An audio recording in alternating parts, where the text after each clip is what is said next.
Hello.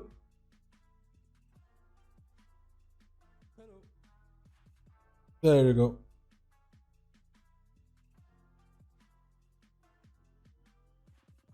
So, there are the first interlude. Let me restore the timer, as I was doing other stuff. Order. How many eyes had snapped? Glimpse of their secret anatomies down the passages of years. There you go. Now I got it. Alright. Cleve Barker. Books of Blood. The segment below and all the other interlude segments are drawn from Derry, an unauthorized town history by Michael Hanlon.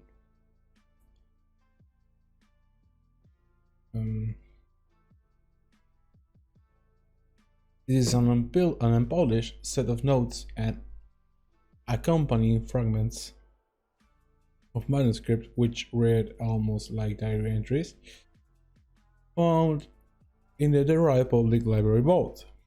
The title given is the one written on the cover of the loose leaf binder in which these notes were kept prior to their appearance here. The author, however, refers to the work several times within his own notes as Derry, a look through hell's back door. One supposes the thought of popular publication had done more than more. One supposes the thought of popular publication had done more than cross Mr. Handel's mind. January 2nd, 1985. Can an entire city be haunted? Haunted as some houses are supposed to be haunted. Not just a single building in that city or a corner of a single street or a single basketball court in a single pocket park. The netless basket jutting out at sunset like some obscure and bloody instrument of torture. Not just one area, but everything, the whole works. Can that be? Listen. Haunted, often visited by ghosts or spirits. Funk and Wagnalls. Haunting, persistently recurring to the mind, difficult to forget. Lido, Funk and Friend.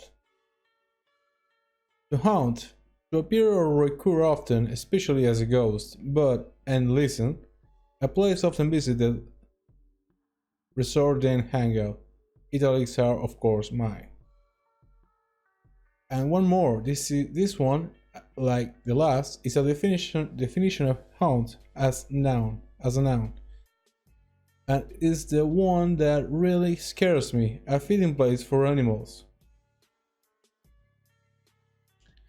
like animals that beat up Adrian Mellon and then threw him over the bridge, like the animal that was waiting underneath the bridge. A feeding place for animals. What's feeding in the rye? What's feeding on the rye? You know, it's sort of interesting. I didn't know it was possible for a man to become as frightened as I have become since Adrian Mellon's business and still live, let alone function. It's as if I've fallen into a story, and everyone knows you are not supposed to feel this afraid until the end of the story, when the hunter of the dark comes out of the bulwark to feed on you, of course, on you. But if this is a story, it's not one of those classic screamers by Lovecraft or Bradbury or Poe. I know. You see, not everything, but a lot. I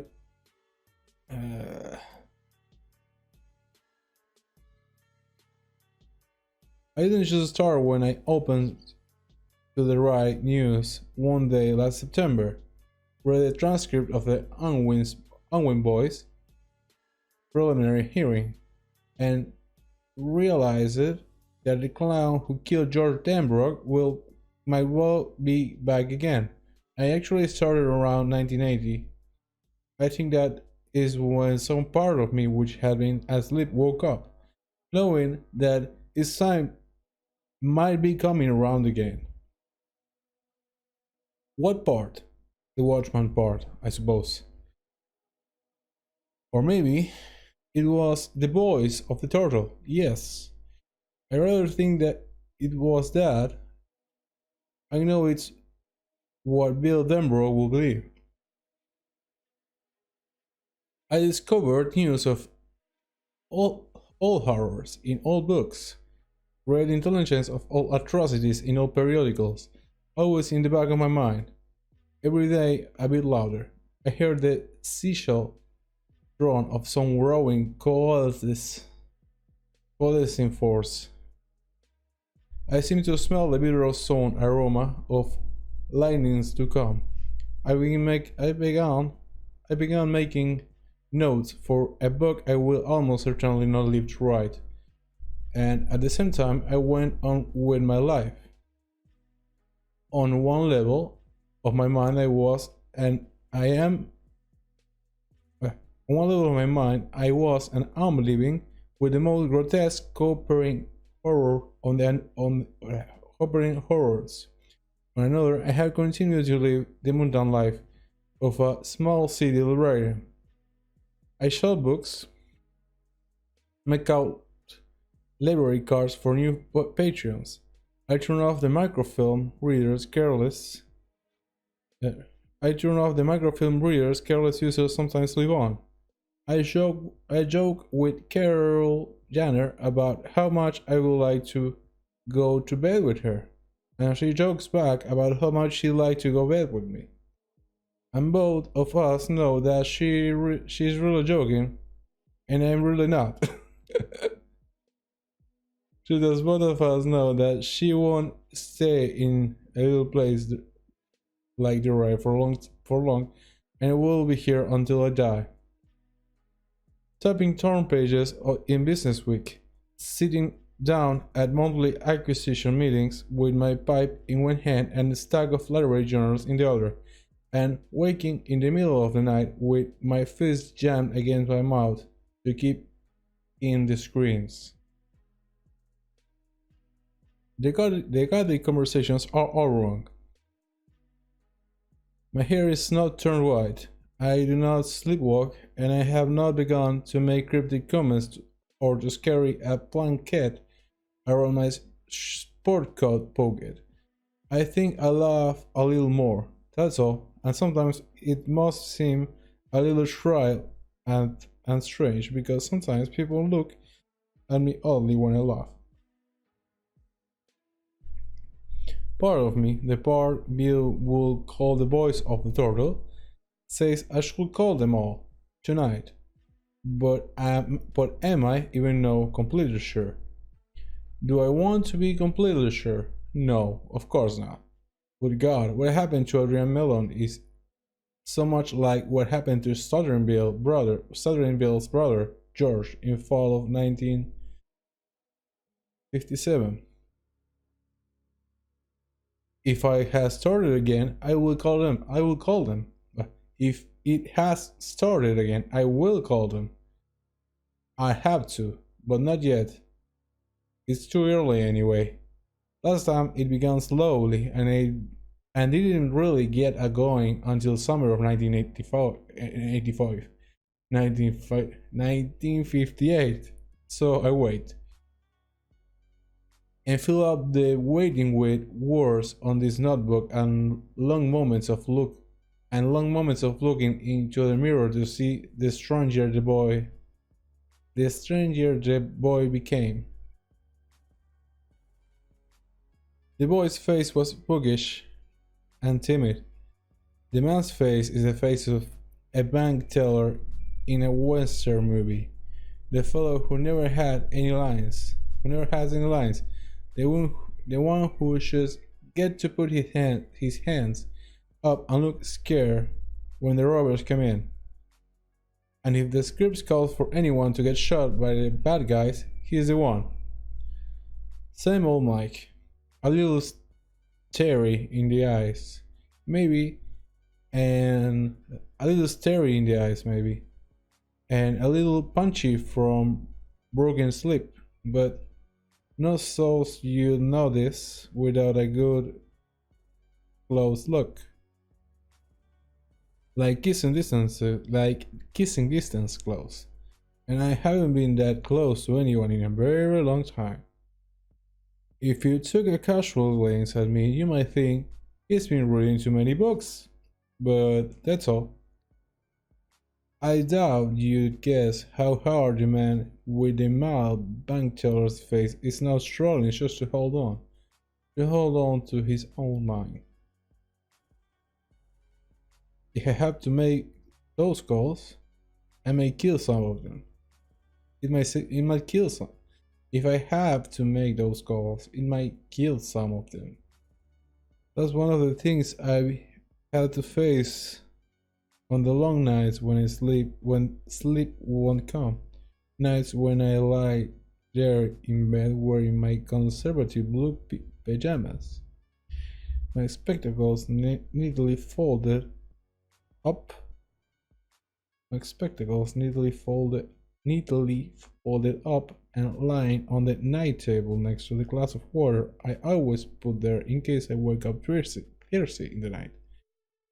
I lie there in the dark as I take small sips of the water and I wonder how much or how little they remember. I am somehow convinced that they don't remember any of it because they don't need to remember. I'm the only one that hears the voice of a turtle, the only one who remembers because I'm the only one who stayed here in the rye. And because they are scattered in to the four winds, they have no way of knowing the identical patterns their lives have taken.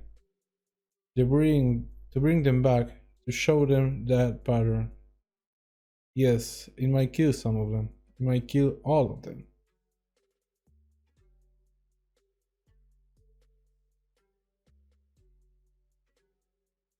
So I go over it, and so I go over it and over it in my mind. I go over them, trying to recreate them as they were, as they might know me, as they might know be. Trying to recreate them as they were, as they might know be. Trying to decide which one of them is the most vulnerable. Richie Trashmouth Tozier, I think sometimes. He was the one. He was the one. Cries Higgins. And Bowers seemed to catch up with the most of them. And the most of them. What? In spite of the fact that Ben was fat. Bowers was the one Richie was most scared of, and when we were all the most scared of. But the others used to really put the fear of God into him too. If I called him out there in California, would he see it as some horrible return of the big bullies? Two from the grave and one from the madhouse in Juniper Hills, where he raves to this day. Sometimes I think Eddie was the weakest. Eddie with his domineering tank of mother and his terrible case of asthma, Beverly.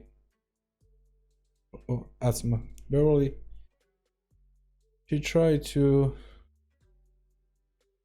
She always tried to talk so tough, but she was as scared as the rest of us.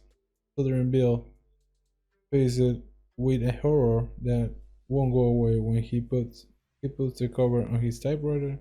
Steineries. There's a guillotine blade hanging over their lives, razor sharp. But the more I think, about, the more I think they don't know. What? But the more I think about it, the more I think they don't know the blade is there.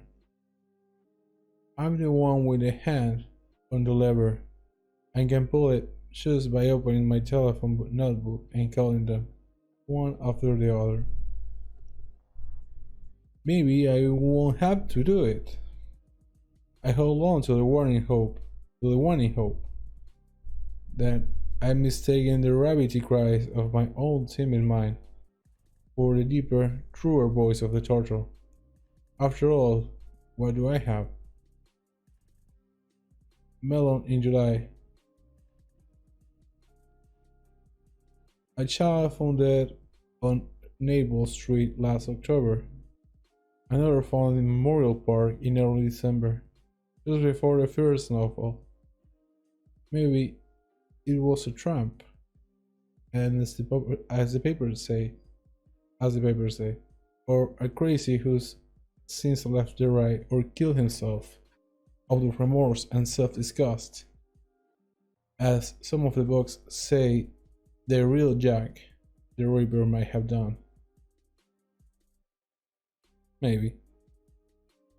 But the Albrecht girl was found directly across the street from that damn old house on Newbold Street, and she was killed on the same day as George Damrosch was 27 years before. And then the Johnson boy found in Memorial Park with one of his legs missing below the knee. The Memorial Park is, of course, the home of the Rye standpipe, and the boy was found almost at its foot.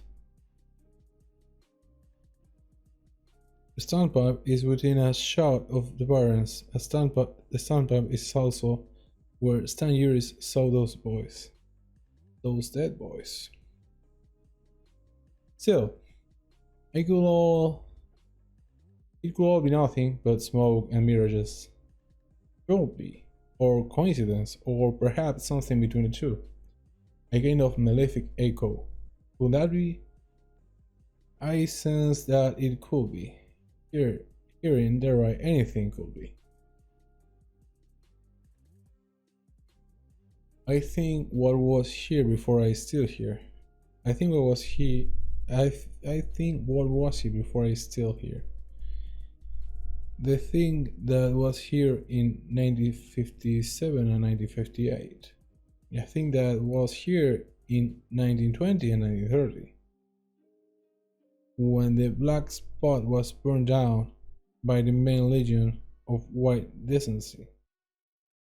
The thing that was here in 1904 and 1905 and early 1906, at least until Kitchener Ironworks exploded. Kitchener. The thing that was here in 1876 and 77.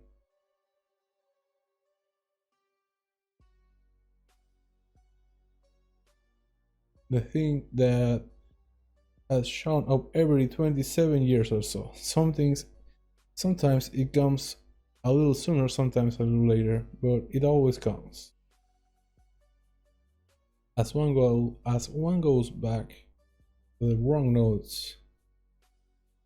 As one goes back, the wrong notes are harder and harder to find because the records grow poorer and the mouth holes in a narrative history of the area growing bigger. No, but knowing where to look, knowing where to look and when to look goes a long way towards solving the problem. It always comes back, you see. So yes, I think I have to make some calls.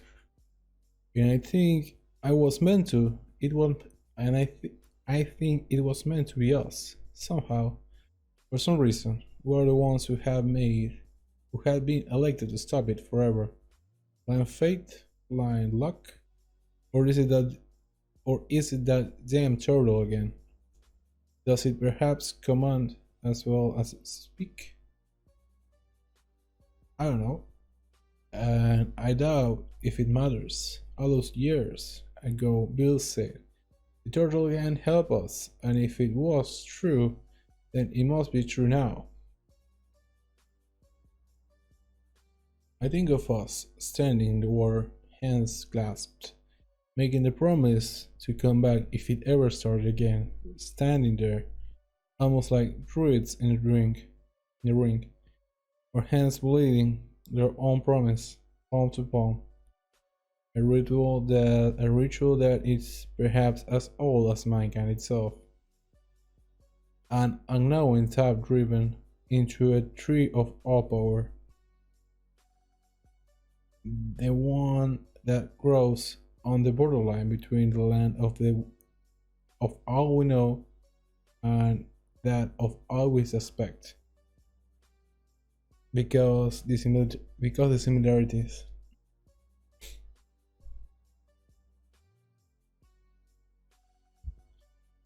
But I'm doing my own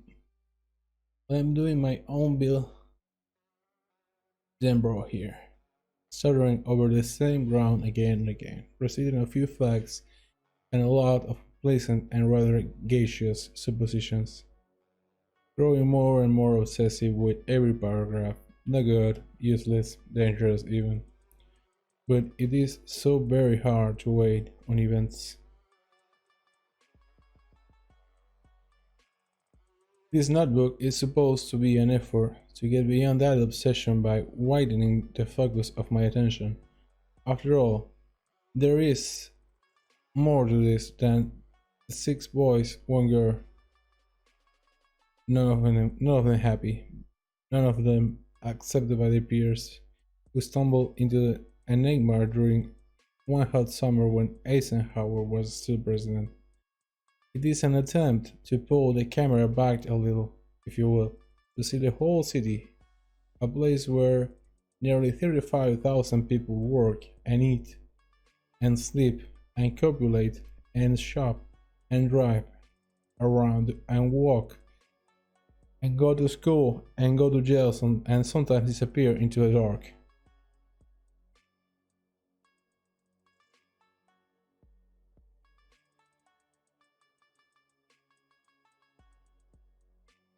To know what a place is I really do believe one has to know what it was.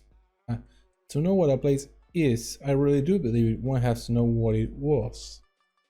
And if I had to name a day when all of this really started again for me, it will be the day in the early spring of 1980 when I went to see Albert Carson, who died last summer at 91. He was full of years. He was full of years as well as honors. He had head. He was head librarian from. He was head librarian here from 1914 to 1960. An incredible span. But he was an incredible man. And I felt that if anyone will know which story of this was the best one to start with, Albert Carson will. I asked him my question as we sat in his porch, and he gave me my answer, speaking in a croak. He was already fighting the throat cancer which would eventually kill him. Not one of them is worth a shit, as you do, as you damn well know. Then where should I start? Start what, for Christ's sake? Researching the history of the area of Derry Township. Oh well, start with the Freaky and the Michaud. They're supposed to be the best. And after I read them, Christ no. throw it into the water basket. That's your first step. Then read Budinger. Branson Budinger was a damn sloppy researcher and afflicted with a terminal boner. If half of what I heard when I was a kid was true, but when it came to the right, his heart was in the right place. He had got most of the facts wrong, but he got them wrong with feeling. Hanlon. I laughed a little and Carlson grinned with his leathery lips. An expression of good humor that was actually a little frightening. In that instant, he looked like a vulture, heavily guarding a freshly killed animal, waiting for it to reach exactly the right stage of tasty decomposition before beginning to dine. When you finish with Budinger, read Ives. Make notes on all the people he talked to. Sandy Ives is still at the University of Maine, folklorist. After you read him, go see him, buy him a dinner. I'll take him to the Orinoco because dinner at the Orinoco seems to never end. Pump him, fill up a notebook with names and addresses. Talk to the old timers he's talked to. Those that are still left. There are a few of us. Ha ha ha ha. And get some names from them. By then, you have all the place to stand you'll need. If you're half as bright as you think you are, if you chase down enough people, you'll find out a few things that aren't in the histories. And you might find that disturb your sleep. Derry. What about it? Derry is not right, is it? Right? He asked in that whispery croak. What's right? What does that word mean? Is right pretty pictures of the Kentucky at sunset Kodachrome by so and so f stop such and such. If so, then the right is right, because there are pretty pictures of it by the score. It's right a damned committee of dry box old virgins to save the governor's mansion, or to put a commemorative plaque in front of the standpipe. If that's right, then the right is right, because we got more than our share of all kitty cats meaning everyone's business. It's right that ugly plastic statue of Paul Bunyan in front of the city center. Oh, if that's a tuckful of Nepal. And my old Zippo lighter. If I had my... there you go. It's right that ugly plastic statue of Paul Bunyan in front of the city center. Oh, if I had my truck full of napalm, and if I had that truck full of napalm and my old Zippo lighter, I'd take off that fucking thing, I assure you. But if one's aesthetic is broad enough to include plastic statues, then the right is right. Then question is, what does right mean to you, Hanlon? More to the point, what does right not mean? I could only shake my head. He either knew or he didn't know. He will either tell or he wouldn't.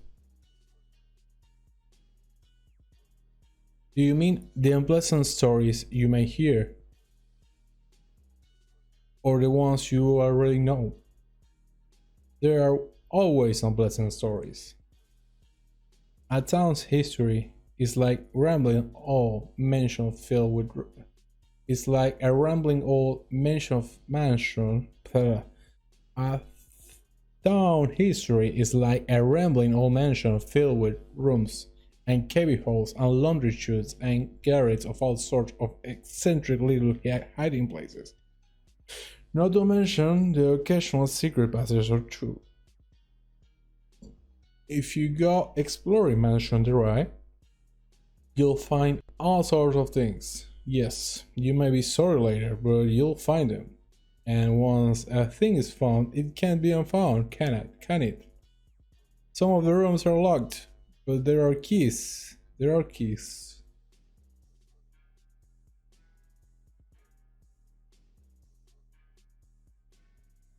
His eyes glinted at me with one old man's shrewdness.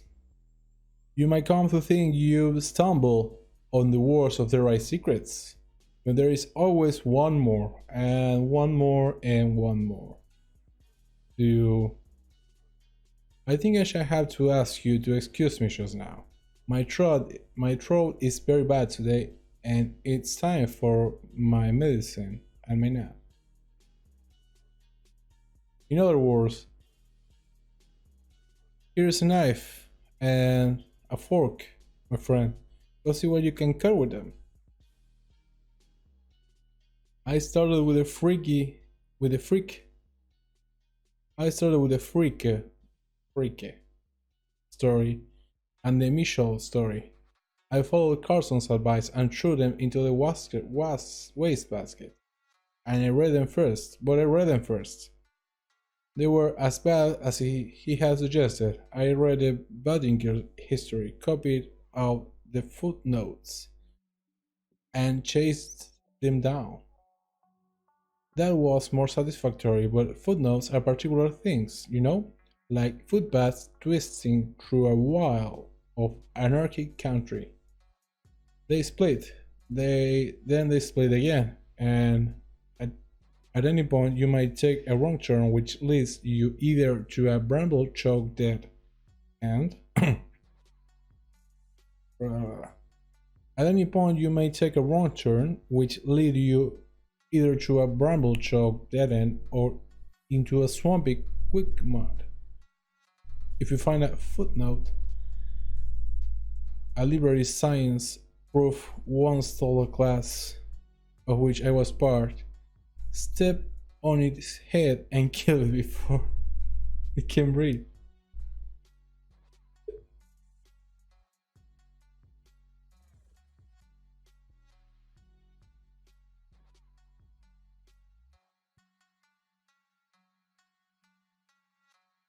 They do breathe, and sometimes the breathing is a good thing, but I think that more often it is not those in Buddinger's stiffly breathing. What?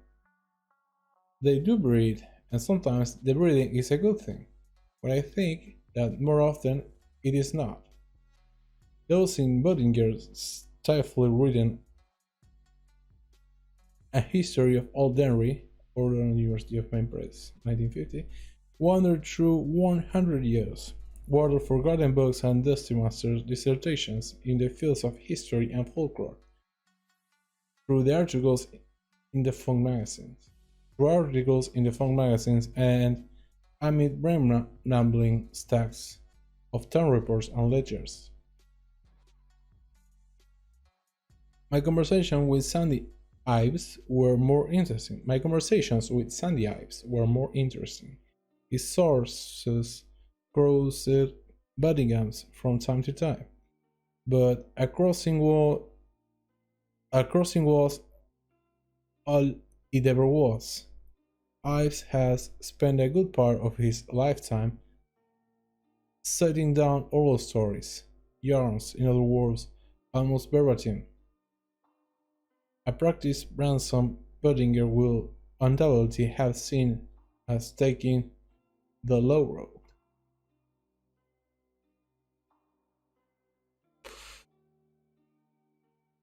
Ives had written a cycle of articles on the rise. on the right during the years of 1963 and 66.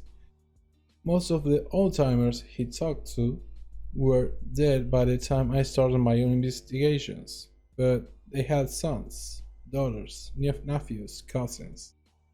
And of course, one of the great true facts of the world is this: for every old-timer who dies, there is a new old-timer coming along. And a good story never dies. It is always passed down. I sat on a lot of porches and backstoops, drank a lot of tea, black label beer, homemade root beer, tap water, spring water.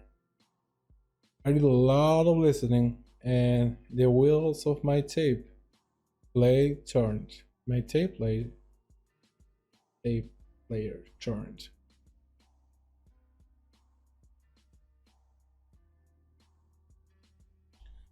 Both Budinger and Ives agreed completely on one point: the original party of white settlers numbered about 300, but they were English, they had a charter, and were formally known as the Derry Company. The land granted the land granted them covered what? The land granted them covered what is the land granted them covered what is today Derry, west of Newport, and little slices of surrounding towns. And in the year of 1741, everyone in the right township just disappeared. They were there in June of that year. A community which at that time numbered about 340 souls. But come October, they were gone. The little village of wooden homes stood utterly deserted. One of them, which once stood roughly at the place where Wickham and Jackson Streets intersect today, was burned to the ground. The Miko history states firmly that all the villagers were slaughtered by Indians. But there is no basis, save the one burned house, for that idea. More likely, someone's stove just got too hot, and the house went up in flames. Indian massacre? Doubtful. No bones, no bodies, flood, not that year, disease. Flood, not that year, disease. No word of it in the surrounding towns. It just disappeared. All of them. All 340 of them, without a trace. So far as I know, the only case remotely like it in American history is the disappearance of the columnists on Roanoke Island, Virginia. Every school kid in the country knows about that one, but who knows about the Derry disappearance? Not even the people who live here, apparently. I squeezed several junior high students who are taking the required main story, of course, and none of them knew a thing about it. Then I checked the text, main, then, and now. There are better than 40 index entries for the ride, most of them concerning the boom years of the lumber industry, nothing about the disappearance of the original colonists. And yet that, what shall I call it? That quiet fits in the pattern too.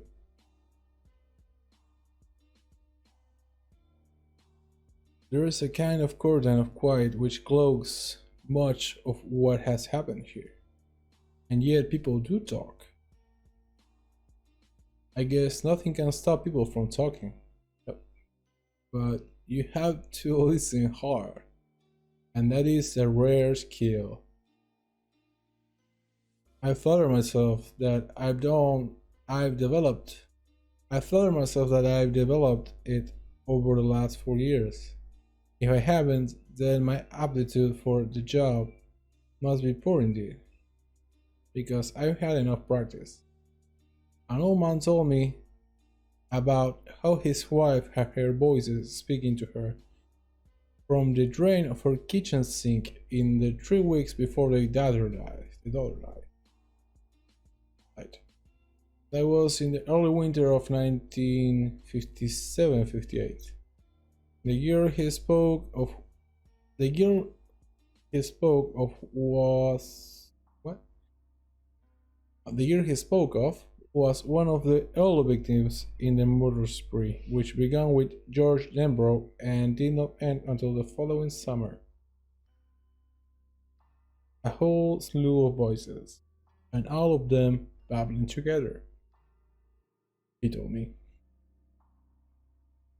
He owned a golf station on Kansas Street and talked in between slow,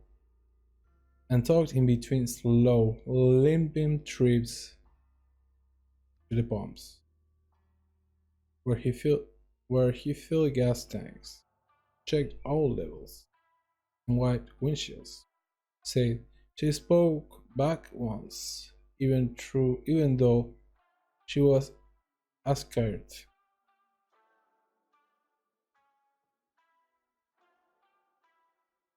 Leaned it right over the drain. Leaned right over the drain.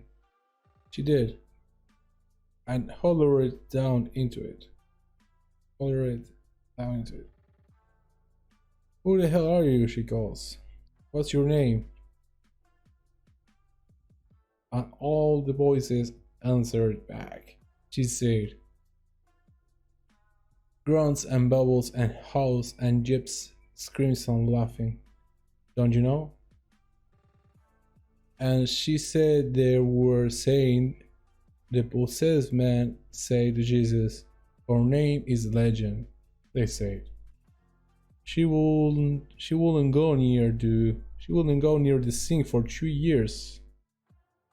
For them 2 years, I spent 12 hours a day down here, boosting my hump. Then have to go home and wash all the damn dishes.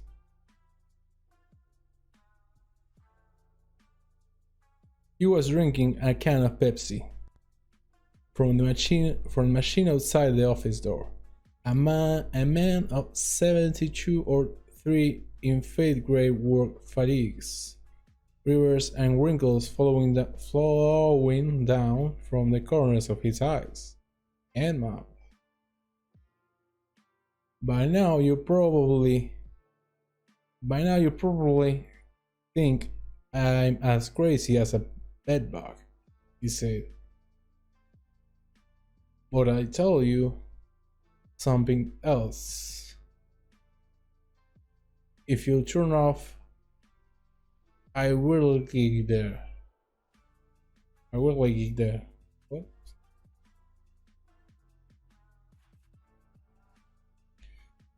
I turned off my tape recorder and smiled at him, considering some of the things I've heard over the last couple of years.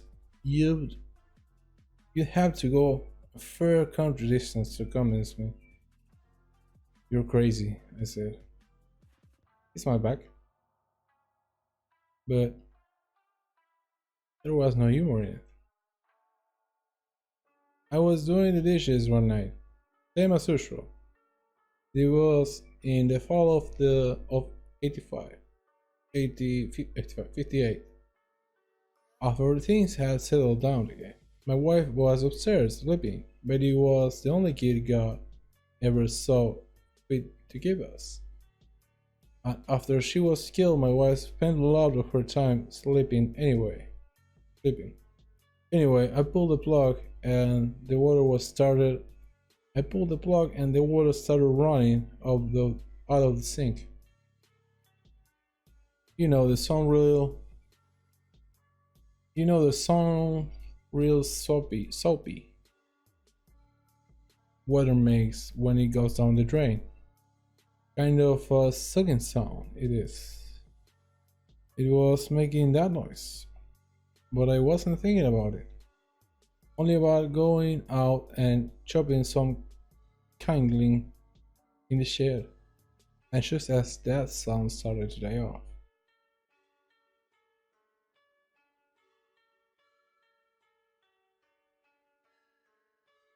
huh? I heard my daughter down in there. I heard Betty somewhere down in those friggin' pipes laughing.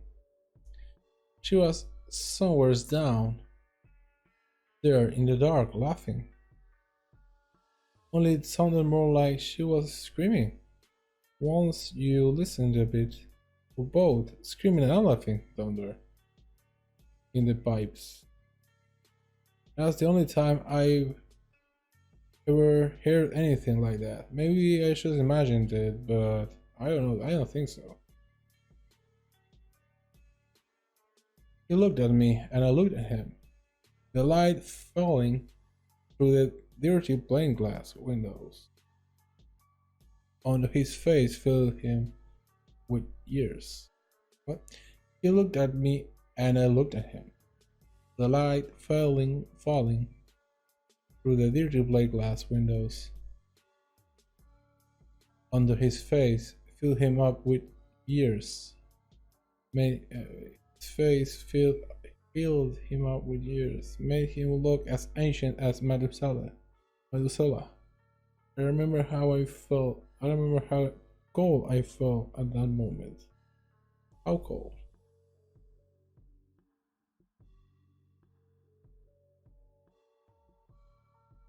Alright, we're back.